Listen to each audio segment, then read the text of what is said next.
While Ukrainian President Petro Poroshenko appealed to the European Union for assistance Saturday, Russian President Vladimir Putin remained defiant in the face of NATO. Speaking at a youth camp Friday, Putin warned the West not to mess with Russia because, for one, it's a nuclear power. And they should always realize that they would be better off not messing with us. I'd like to remind you that Russia is one of the biggest nuclear powers. Ukrainian President Poroshenko had a different kind of warning Saturday when he spoke before a special EU meeting. Thousands of the foreign troops and hundreds of the foreign tanks now on the territory of Ukraine, with a very high risk for the whole peace and stability in Europe.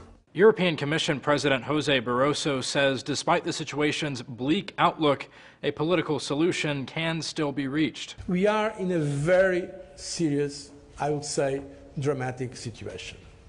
We may see a situation where we reach the point of no return. Barroso says that the EU is prepared to level a new round of sanctions against Russia following the NATO announcement that Russia has at least 1,000 troops supporting pro-Russian separatists in eastern Ukraine. As Bloomberg notes, new sanctions could include more financial bans for specific Russian companies, further debt financing restrictions, or including current military contracts in the arms embargo issued earlier in July. As for Russia's reaction to claims that Moscow was escalating the Ukrainian crisis, the Financial Times quotes Russia's ambassador to the EU as saying they're aiming to remind European and North American countries of the mythical Russian threat and provoke them to take strong actions against Russia. This would be the second time in recent months that the EU has issued sanctions on Russia for its role in the Ukrainian conflict.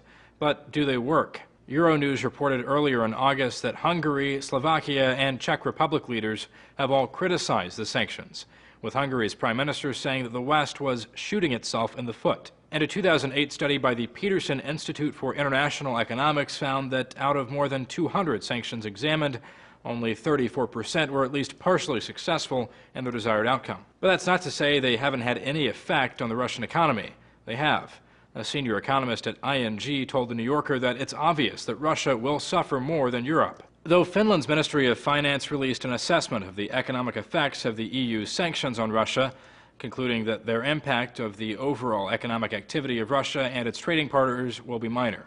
While it seems that the sanctions are making some waves economically, so far it doesn't seem like they're doing much toward motivating Moscow to change its course in Ukraine. More recently, a source told CNN that the number of Russian troops in Ukraine far exceeds the 1,000 figure from NATO, estimating somewhere between 4,000 and 5,000. For Newsiam's Zach Toombs.